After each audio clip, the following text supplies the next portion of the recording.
keselamatan TNI, seperti yang terjadi di Lebanon Selatan ini. Saya terus menyampaikan untuk dilakukan evaluasi yang mendalam, evaluasi ulang akan keberadaan prajurit kita di sana. Semestinya ini sudah harusnya ada rotasi di bulan Mei, apakah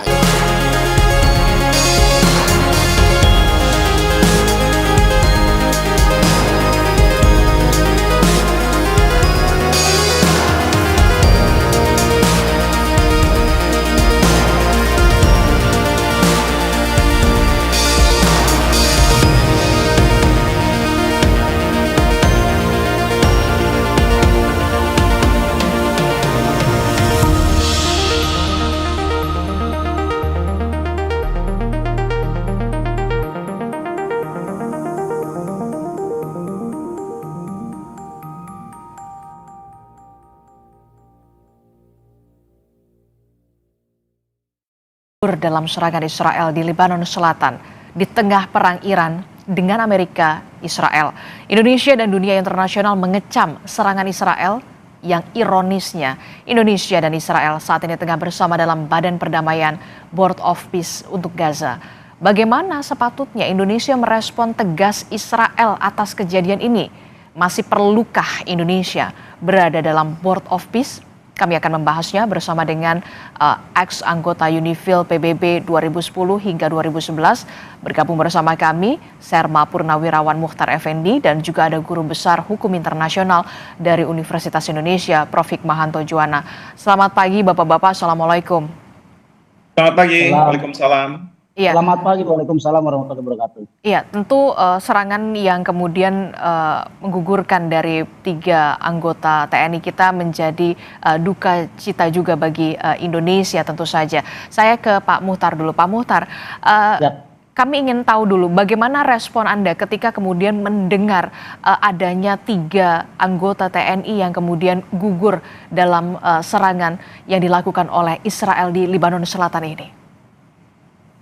Yang pertama tentu saja saya sampaikan turut berduka cita dan bela sungkawa yang sedalam-dalamnya atas gugurnya anggota TNI yang bertugas di Lebanon. Kemudian yang selanjutnya, susah kita memang menganalisa atau memberikan pandangan yang baik terhadap negara yang mana kalau menurut saya tidak menghormati terhadap eksistensinya pasukan keamanan PBB. Yang dalam hal ini saya sebut Israel ya. Karena mohon izin, Israel melakukan tindakan seperti ini bukan sekali ini saja, Mbak. Ini kalau saya tidak lupa ya, ini yang ketiga kali. 2009, sebelum waktu itu saya berdinas aktif di Lebanon, Israel juga pernah menembaki tentara kita. Itu hanya gara-gara pada saat itu ada letupan kecil, kemudian mungkin karena tergesa-gesa, sehingga anggota TNI ini, penting dari kita ini, salah menghadap.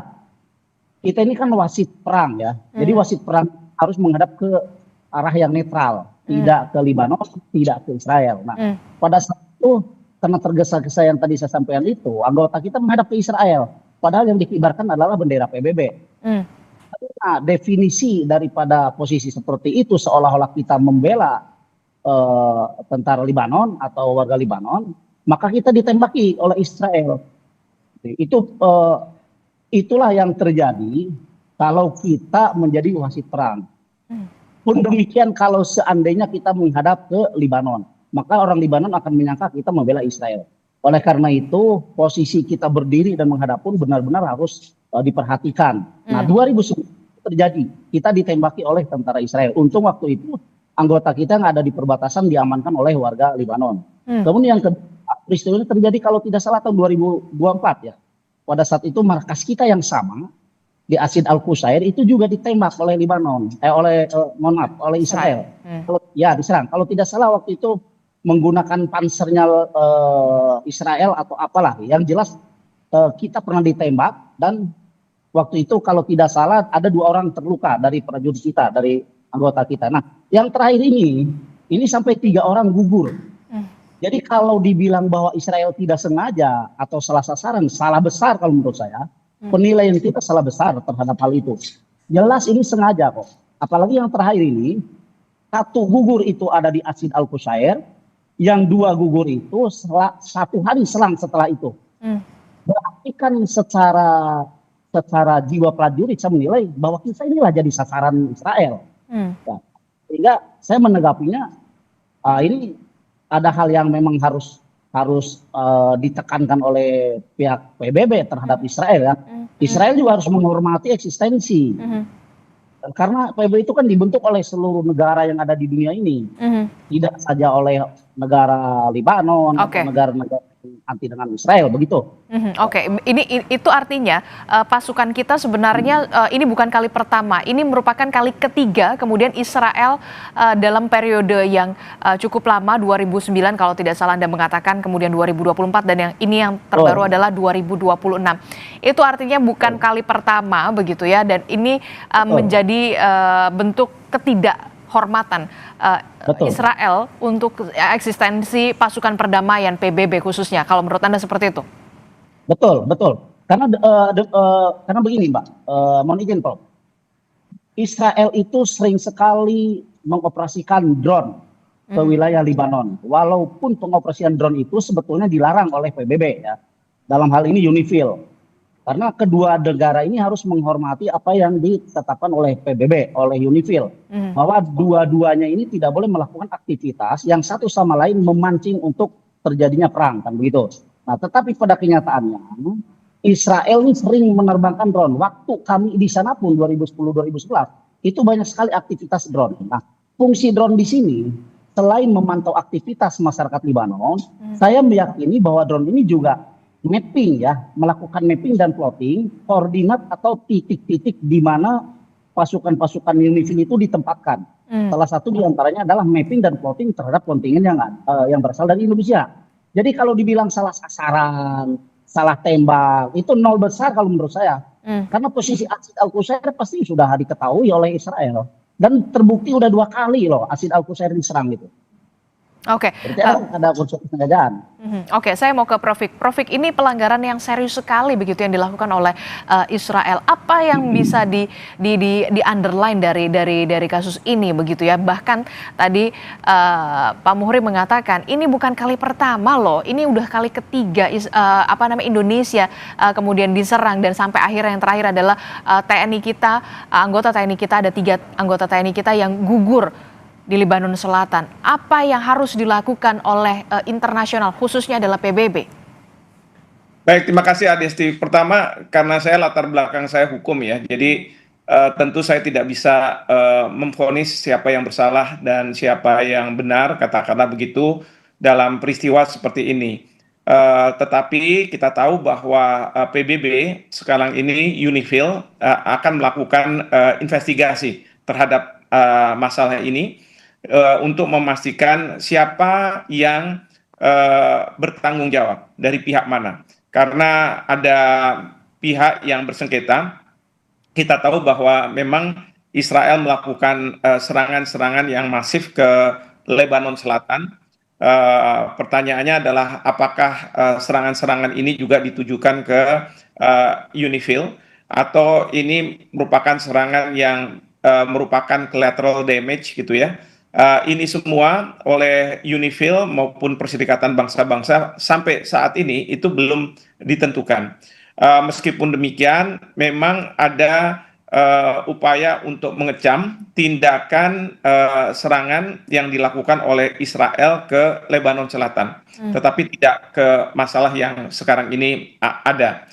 Nah, yang kedua, tentu kalau misalnya nanti sudah diketahui berdasarkan investigasi yang transparan, dan saya berharap pemerintah Indonesia terus mengawal proses investigasi ini, nanti kalau ditentukan siapa pelakunya, maka ini bisa masuk dalam kualifikasi kejahatan perang.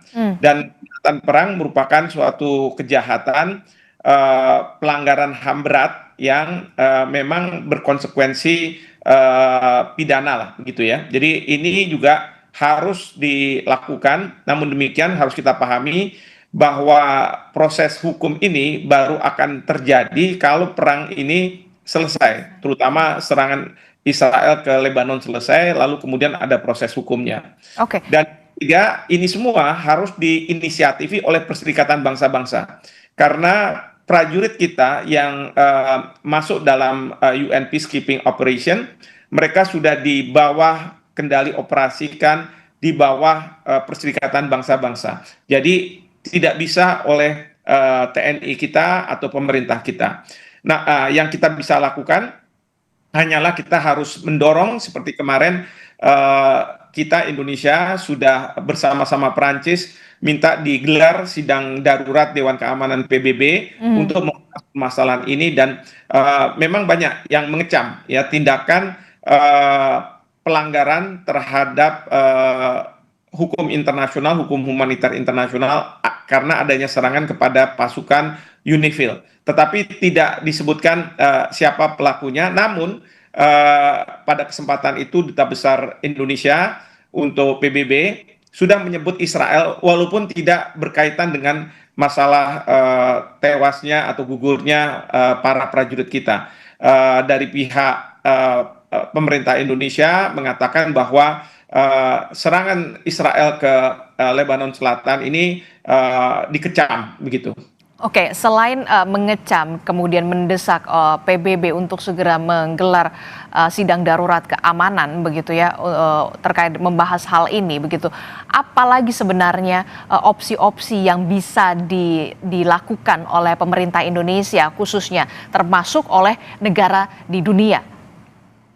Ya, tentu kita bisa membangun koalisi negara-negara yang katakanlah meminta agar Israel untuk menghentikan serangan ke Lebanon Selatan, ya, karena terus terang perang yang sekarang ini ada itu ujung-ujungnya atau pusat perhatiannya itu adalah pada Israel, karena Amerika Serikat pun rakyatnya sekarang ini mempertanyakan apa tujuan dari Amerika Serikat melakukan serangan ke Iran, lalu kemudian Iran sekarang sudah mendapat bantuan dari Hezbollah, sudah mendapat bantuan dari Houthi karena mereka juga melakukan serangan-serangan ke Israel ataupun kepentingan Israel di Timur Tengah. Nah, oleh karena itu harus dibangun koalisi ini, tetapi terkait dengan para prajurit kita yang gugur, tentu ini harus inisiatif dari Perserikatan Bangsa-Bangsa, dan Indonesia harus bisa mengawal terus bahwa PBB sebagai subjek hukum internasional tentu menganggap bahwa para prajurit kita ini adalah agen mereka yang minta pertanggungjawaban dari pihak yang bersalah, dan kedua kalau perlu tentu kita minta ganti rugi. Karena ada advisory opinion dari Mahkamah Internasional ini tahun 1949 atas peristiwa yang terjadi tahun 48 di Timur Tengah juga, dan waktu itu ada serangan juga dari pihak Israel, dan pada waktu itu menjadi pertanyaan apakah Perserikatan Bangsa-Bangsa bisa punya hak dan kewajiban layaknya sebuah negara yang dia bisa minta pertanggungjawaban dari pihak yang bersalah. Dan berdasarkan advisory opinion tahun 49 ini memang dibenarkan PBB lah yang punya tanggung jawab seperti itu. Oke, selain kemudian opsi-opsi yang tadi Anda sudah jelaskan yang bisa dilakukan oleh pemerintah Indonesia kepada PBB, kita juga tahu kan Israel dan Indonesia sama-sama bergabung dalam wadah Board of Peace untuk Gaza begitu ya. Tapi kemudian mirisnya justru sama-sama anggota, Israel justru menyerang yang akhirnya menggugurkan 3 pasukan TNI kita begitu ya, 3 anggota TNI kita. Perlukah ada tindakan tegas yang dilakukan oleh pemerintah kepada Israel dalam hal ini adalah sama-sama di BOP begitu ya, untuk bisa sign out misalkan begitu sebagai bentuk protes atau seperti apa begitu? Ya, yang pasti adalah keinginan Indonesia yang disampaikan oleh Bapak Presiden untuk menyumbang pasukan ke ISF yang bagian dari BOP sebaiknya tidak dilakukan. Kenapa? Karena pasukan ISF ini tidak berada dalam kerangka UN Peacekeeping Operation. Sama sekali tidak. Ya, karena apa? Kita tahu bahwa Commander General Jeffers itu ditunjuk langsung oleh chairman dari BOP. Tidak ditunjuk oleh Dewan Keamanan melalui Sekjen PBB siapa yang menjadi commanders. Jadi sama sekali ini bukan masalah yang berkaitan dengan UN peacekeeping, dan kalau UN peacekeeping itu harus ada mandat dari Dewan Keamanan PBB secara khusus. Jadi ini tidak ada mandat sama sekali. Nah, saya berharap bahwa Bapak Presiden menimbang ulang ya apa yang dilakukan berdasarkan apa yang dilakukan oleh Israel, katakanlah dengan menyerang dan lain sebagainya. Karena begini, kalau misalnya peacekeeping operation itu biasanya kita juga melakukan kegiatan yang sifatnya teritorial. Bagaimana kita bisa berkomunikasi dengan penduduk setempat dan lain sebagainya. Nah, yang saya khawatirkan kalau di dalam BOP kita melakukan hal yang sama ya di Gaza, itu dianggap oleh Israel bahwa kita bermain mata dengan pihak Hamas misalnya atau penduduk Palestina yang mendukung Hamas. Dan itu bukannya tidak mungkin kita diserang. Di sisi lain, Israel sebenarnya menghendaki Indonesia melakukan perlucutan senjata terhadap Hamas yang seharusnya katakanlah harusnya dilakukan oleh IDF, itu dilakukan oleh Indonesia. Jadi kita jadi semacam alat saja. Oleh karena itu, menurut saya pasukan kalau misalnya akan disumbangkan ke ISF, sebaiknya tidak dilakukan. Bahkan memang sudah waktunya bagi kita Indonesia untuk keluar sebagai protes kita terhadap dugaan bahwa Israel lah yang bertanggung jawab terhadap tewasnya prajurit kita. Jadi meskipun sekali lagi ini harusnya ada investigasi, tapi kita bisa mempunyai dugaan bahwa pasukan UNIFIL ini mendapat serangan dari pihak Israel karena sebagaimana tadi disampaikan oleh Pak Muhtar bahwa serangan terhadap UNIFIL ini bukan yang pertama kali oleh Israel gitu ya, sudah beberapa kali. Jadi sekali lagi saya berharap ya bukannya kita tidak mau membela rakyat Palestina, kita bukannya tidak hanya mau berteriak-teriak di luar ya, tetapi sudah waktunya kita berpikir ulang ya dengan kelakuan seperti ini, maka saya merasa bahwa tidak seharusnya para prajurit kita meninggal katakanlah kalau misalnya harus berhadapan dengan pihak Israel yang tidak mempunyai aturan-aturan yang harus dipatuhi ya, karena ada dugaan-dugaan ke arah sana. Jadi seperti itu.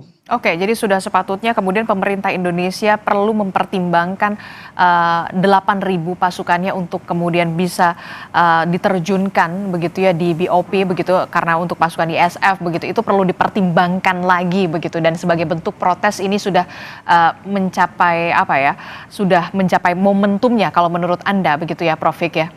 Betul sekali, betul. Ya. Oke, itu kalau kita membahas soal BOP. Tapi kemudian yang saya ingin tanyakan juga oleh Pak Muhtar, selama pengalaman Anda, bagaimana bentuk jaminan perlindungan terhadap anggota UNIFIL begitu ya, yang dilakukan oleh PBB di saat di pasukan perdamaian tidak hanya di Libanon Selatan tapi di daerah-daerah konflik lainnya. Dari pengalaman Anda, apakah ada perlu pembenahan, evaluasi pembenahan yang komprehensif yang dilakukan oleh PBB soal jaminan perlindungan terhadap anggota UNIFIL?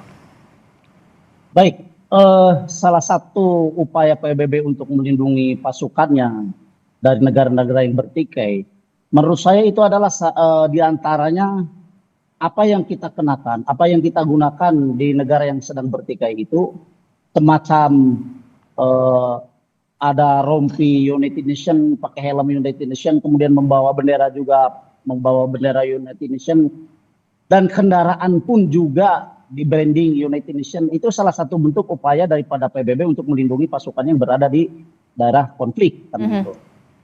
Kemudian saya sedikit mengulas begini. Saya setuju dengan pendapat dari Prof. Himawan bahwa perlu diadakan investigasi. Tetapi investigasi itu jangan diarahkan untuk mencari siapa yang salah. Justru investigasi itu harus diarahkan kenapa Israel menyerang kontingen Indonesia. Itu aja. Nah, kalau ini berdasarkan, mohon izin Prof ya, ini berdasarkan pengalaman saya di Libanon selama 1 tahun. Wilayah yang kita duduki itu ternetralisir daripada konsentrasinya tentara Hizbullah. Memang kita punya 3 wilayah yang pada saat itu harus dibina oleh kita, dan kebetulan pada saat itu pembina dari 3 wilayah itu adalah saya sendiri, wakil dari Indonesia. Nah, 3 wilayah ini namanya Tolin, Kabrika, dan Asawane. Di 3 wilayah itulah Hizbullah terkonsentrasi. Sementara Hizbullah itu adalah pasukan yang terkuat di Lebanon. Ya. Markas kita ini itu ada di Asid Al-Qusair. Yang notabene jarak perjalanan dari Asid Al-Qusair ke 3 wilayah itu memakan waktu kurang lebih 1 jam. Jadi artinya kalau misalkan Israel dengan alasan mau menyerang ke kota Hizbullah, salah dong. Kalau ke Asid diarahkannya, harusnya diarahkannya ke Tolinka, ke Asawaneka, atau ke Kabrika. Karena di 3 wilayah ini jelas sudah termapping oleh mereka, sudah terplotting melalui drone-drone yang mereka terbangkan kan, dan posisi pun sudah termapping dan terplotting oleh Israel, kan begitu. Nah, jadi menurut saya PBB untuk melindungi keamanan pasukannya di wilayah berkonflik yang dalam hal ini adalah Lebanon dan Israel harus mampu melakukan atau memberikan tindakan yang sangat tegas terhadap Israel. Karena saya pikir negara manapun tidak bisa bersanding dengan Israel. Israel ini bentuknya kalau saya lihat ya, sifatnya ini pengkhianat. Bagaimana nggak dibilang pengkhianat? Ya. Kita dengan Lebanon itu kan bukan karena kita pro Lebanon. Kita ada di Lebanon itu karena memang posisi kita ditugaskan oleh PBB untuk membuat home base di Lebanon. Kan itu. Ya. Kemudian yang kedua, PBB itu kan sudah menetapkan kepada negara-negara yang berkonflik, hargai dan hormati pasukan PBB. Tapi apa yang terjadi? Israel menyerang kontingen Indonesia. Artinya Israel berkhianat dong kepada PBB. Ya. Jadi tidak bisa kita dan syukur alhamdulillah lah ya, bahwa negara kita ini tidak punya hubungan diplomatik dengan Israel kan itu. Karena kalaupun punya hubungan diplomatik ya tadi kita akan menjadi kambing hitam selamanya. Gitu.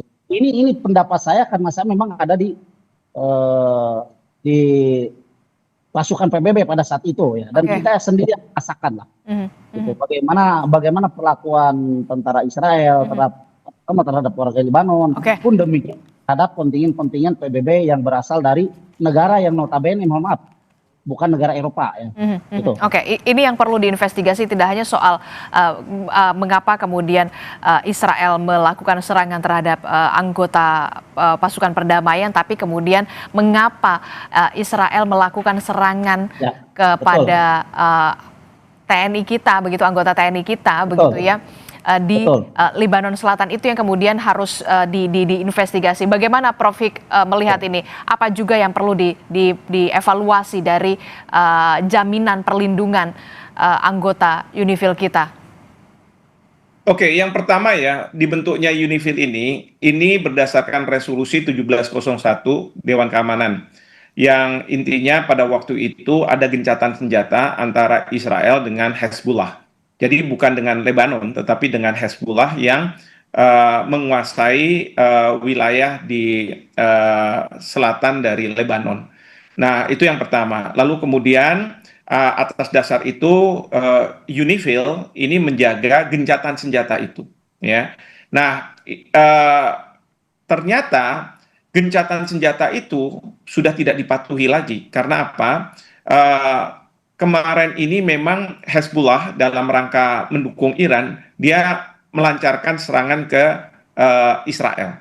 Dan kemudian Israel membalas, seperti juga ketika di Gaza, peristiwa 7 Oktober, itu dibalas dengan secara masif. Katakanlah gitu, sampai 70.000 orang di Gaza itu meninggal. Nah, ini yang juga dilakukan oleh Israel, jadi tidak proporsional, lalu kemudian menyerang ke berbagai tempat, termasuk di UNIFIL ini. Nah, ini baru dugaan. Dari pihak PBB tentu mereka harus hati-hati, oleh karena itu mereka mengatakan, kami UNIFIL akan melakukan investigasi. Ya, karena sekali lagi, saya yang berlatar belakang hukum, sebelum adanya katakanlah investigasi, bahkan ada putusan dari pengadilan, maka tentu kita harus berasumsikan bahwa presumption of innocence, ya, itu yang harus kita pegang juga. Oleh karena itu Perserikatan Bangsa-Bangsa kemarin waktu diadakan sidang darurat di Dewan Keamanan dalam posisi seperti itu, mereka hati-hati sekali. Nah, Yang kedua yang perlu kita pahami adalah memang saya lihat muka dari Duta Besar Israel untuk PBB ya, yang biasanya kalau dengan Iran beliau berapi-api, tapi dalam posisi sekarang itu tidak. Itu mengindikasikan karena ada kemungkinan bahwa pihak Israel lah yang kemudian melakukan serangan ke UNIFIL. Nah, ini kita tidak tahu motifnya apa, karena iring-iringan yang melakukan kegiatan itu jelas menggunakan blue helmet, menggunakan simbol dari Perserikatan Bangsa-Bangsa. Tapi kemudian yang harus menjadi kepastian adalah harus ada yang bertanggung jawab terhadap gugurnya 3 anggota TNI kita di Lebanon Selatan yang sudah dikatakan memang ini diduga atau diserang oleh Israel. Jadi kalau menurut Anda dari 3 poin kritis, apa bentuk protes yang paling realistis yang bisa dilakukan oleh Indonesia? Singkat saja. Pertama, kita sudah mengecam. Kedua, kita sudah minta adanya sidang darurat Dewan Keamanan untuk membahas masalah ini. Dan ketiga, kita harus terus melakukan pengawalan terhadap upaya dari UNIFIL dan Perserikatan Bangsa-Bangsa untuk mengungkap apa motif dan siapa yang ada di balik ini semua. Demikian. Oke, kalau dari Pak Muhtar, singkat saja. Ya, yang pertama jelas kita harus meminta kepada PBB bahwa dalam hal ini PBB harus bertindak tegas terhadap Israel untuk menghormati eksistensi pasukan PBB yang ada di negara-negara yang berkonflik, terkhusus di negara Lebanon yang pada saat ini sedang berkonflik di Israel. Kemudian yang kedua, pemerintah kita juga harus karena tidak ada punya hubungan diplomatik, jelas pemerintah kita harus bersurat secara resmi kepada Israel untuk meminta pertanggungjawaban atas apa yang terjadi dan apa yang dilakukan oleh negara Israel terhadap kontingen dari Indonesia. Oke, baik. Nah, ini yang kemudian kita harapkan tentu ada pertanggungjawaban yang pasti begitu ya dari Israel terkait dengan gugurnya 3 anggota TNI kita di Lebanon Selatan. Terima kasih mantan anggota UNIFIL PBB periode 2010 hingga 2011, Herma Purnawirawan Muhtar Effendi, dan juga Guru Besar Hukum Internasional Universitas Indonesia, Prof. Hikmahanto Juwana telah bergabung bersama kami. Sehat selalu Bapak-Bapak. Assalamualaikum. Selamat pagi. Siap, sama-sama. Selamat pagi. Saudara, informasi penting lainnya masih akan kami hadirkan usai jeda. Sempat beredar isu kenaikan harga BBM